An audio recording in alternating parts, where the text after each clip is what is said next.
Today is the day that I say no to this bullshit. Like, y'all are not going to dictate what our lives are supposed to be like.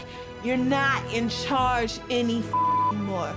We're here, and as long as we have to pay taxes, you're gonna have to listen to what the that we have to say. We have to say.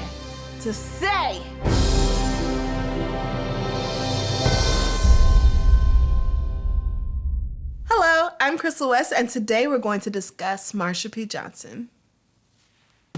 So the story begins in the middle of New York City, in the Village on Christopher Street. And back then, you know, New York had a growing LGBT population. So basically the non-straight population had a bunch of bars and stuff in Greenwich Village. And so, you know, all the queer kids would go down to the Village and be like, we're here to be ourselves. But these people didn't have a sense of community. Like, this was a point in time where you came out as being trans and you were just kicked out of the house, like, and nobody gave a about you. And that was kind of what happened to Marsha. Like, she was a queer person growing up in Jersey.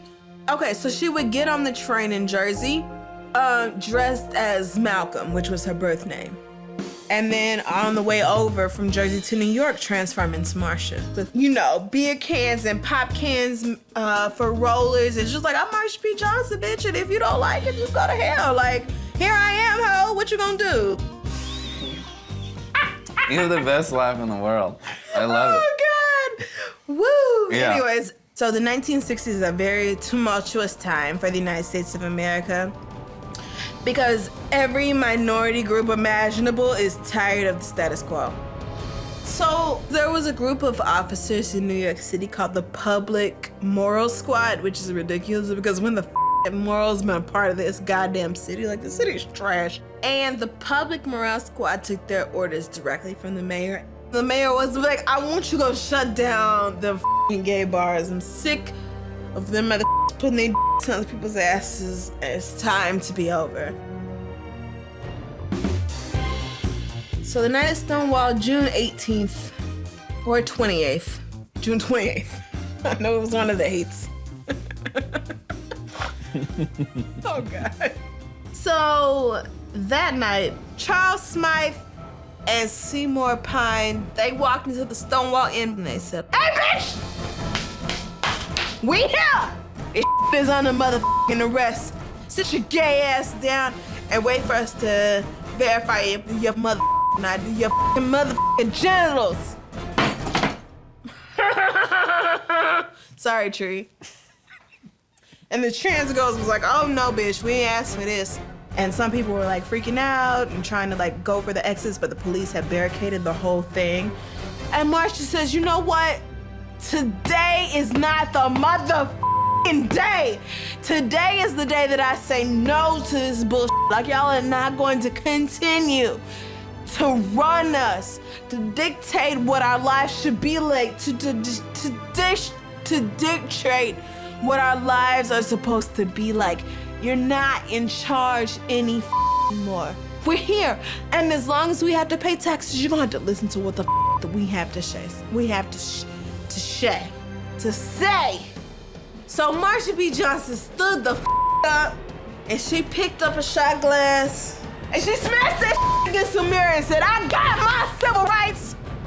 She had had enough that motherfucking day. So during the Stonewall Riots that first night, all these members of the gay community started gathering outside Marsha. She said, like, oh my God, there's so many of it. Like, there's 500 of us. By the time backup showed up to Christmas Street, it was way too late. Some of the rioters threw rocks and others found bricks and They were like, we're gonna it up by any means necessary.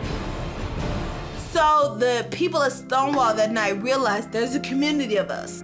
It's not just 20 of us on Wednesday night when it's half off. There's a whole group of us who are hearing this gay and you're not going to erase us from the conversation no more. So Marsha says, ultimately, humanness wins. Yes. Ultimately, people win. Yeah. That night, and then the next one constitute the Stonewall Riots, and that is what got the whole gay rights movement in America started off. It gives me chills. It's the shot glass heard around the world. A few weeks later, Marsha and her friend Sylvia formed the Street Transvestite Reaction Evolution, which is not words we would use today. Obviously, it would be more like street transgender. Transgender, I mean. Not transgender, because that's not like it. Basically, Marsha and Sylvia were out there in the 60s and 70s just trying to get these trans kids a place to live. She really was a badass. Yeah. And so brave. Like, I would not have been that brave in the 60s and 70s. I mean, it was bad enough being black. Right. But add in a queer identity and then a queer gender identity too, it was a lot. It was a lot. And she still faced it. But truly, black people deserve to be on all this. Mm-hmm. Black people in Sacagawea who needs to get off the goddamn coin and onto some paper money. Because it's our Yeah. Bow down.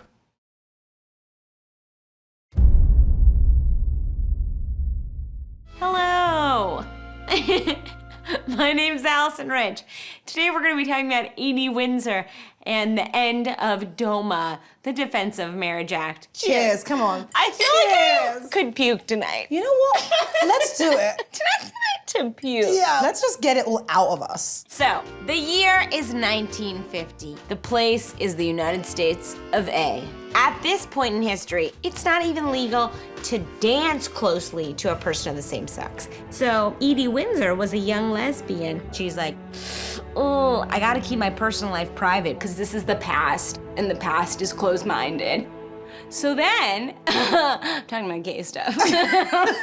So then, Edie is in Greenwich Village, and she notices a beautiful, leggy brunette. She goes, hey, can I dance with you? The woman goes, hello, my name is Thea Spire. And yes. That's a great name. We've got Edie Windsor and Thea Spire, two like cool lesbian names. Yeah. You know? And then Edie goes, is your dance card full? Which is an old-timey way of being like, you single? Mm. And she goes, it is now, meaning I'm ready to bump clam. I don't know if that's offensive. A clam, do they have pearls in them? Yes. Pussy pearls. Pussy pearls. So then they date and they fall in love.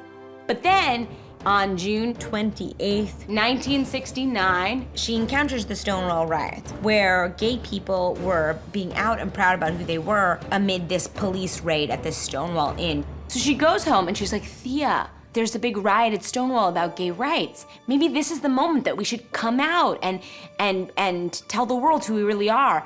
So she's like, I don't know, that's really risky, maybe not. So Edie and Thea are like, you know what, we're not revolutionaries. We're just two ladies, we're in love and like to dance, and we're gonna be private about it.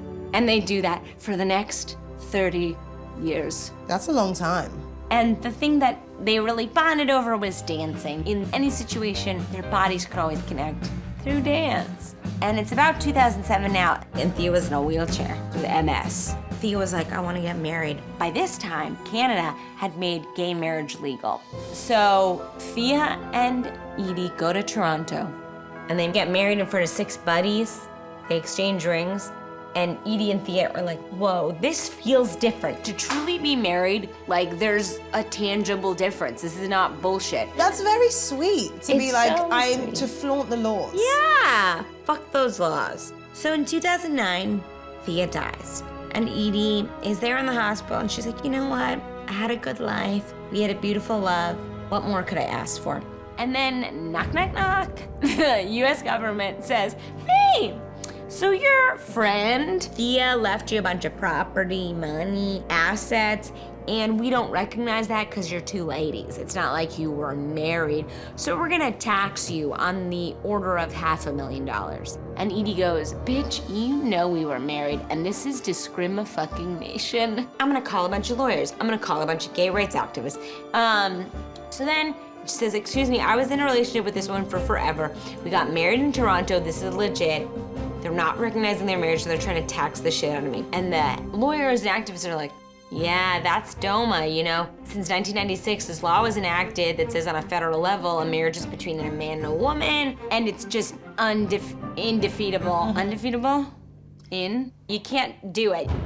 But then Edie calls Roberta Robbie Kaplan. Is her name Roberta Robbie Kaplan?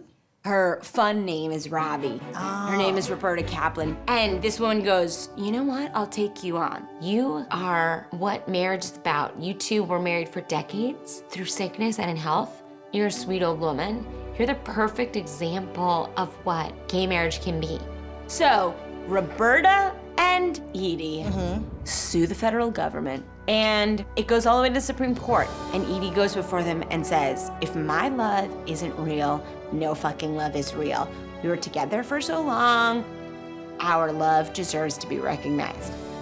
So, on June 26th, 2013, Edie and her supporters gather around a computer. Pops up on the screen, DOMA's unconstitutional, 5-4. And everyone's like, if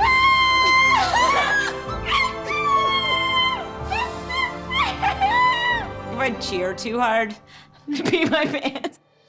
So she goes back to Stonewall in Greenwich Village, and crowds were gathered, and they went, Edie, Edie, Edie.